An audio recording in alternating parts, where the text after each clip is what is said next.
Еңселі ескерткіштің ашылуы республикалық ғылыми тәжірибелік конференциямен жалғасты. Бабалардың өршіл рухы өшпейді атты жиын Батыс Қазақстан облысы Нұр-Сұлтан, Атырау және басқа да өңірлерден келген тарихшылардың басын қосты. Олар Қос батырдың өмір жолын саралап, тарихтағы маңызына тоқталды.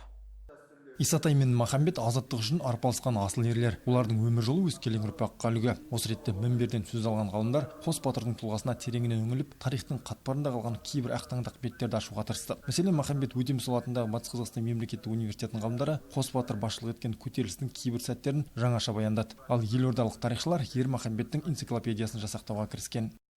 Біздің ұрпақ, артымызда келе жатқан жастар, болашақ өзінің жерін көздің қарашығындай сақтау үшін міне бүгінгідей ескерткіш керек. Бүгінгідей айтылатын сөздер керек. Жаңа бауырым Рәген қалай мысалы Махамбеттің өлеңдерін келтіріп тұрып айтты. Қалай? Міне осындай ең үлкен мәселе жас ұрпаққа, жаңадан келе жатқан балаларға шын мәнінде жастар соны керек қыла ма сіздің әңгімеңіз?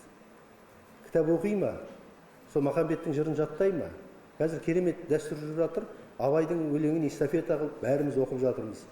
Біз де өзіміздің жолдастарымызға жібердік, жолдастарымыз бізге жіберіп жатыр. Неге Махамбеттің өлеңін эстафета қылып оқытпасқа?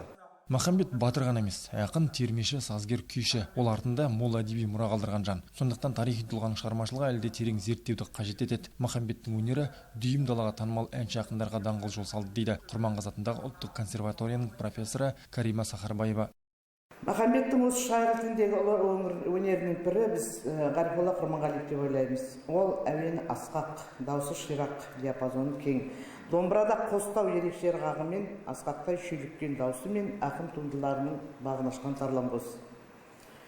Ал алғаш қатқа түсуіне тоқталатын болсақ, бұл жыр толғауларының белгілі зерттеуші Борис Григорьевич Издакович қазақ халқының ән өнері, қазақ халқының музыкалық мұрасы еңбектерінде 1936 жылы Батыс Қазақстан облысы Жаңақала ауданының тұрғыны Нәсиболла Бихановтан «Ей Махамбет жолдасым» немесе Исатайдың сөзі деп аталатын ән тектес толғауларын жазып алып, қаттап бұл орындаушыға байланысты нәрсе сараптама жасап, және көтерілістің қазақ өнеріне берген әсерін айта келіп, Махамбет Өтемісов талантливый акин и певец деген тұжырымдама жасаған.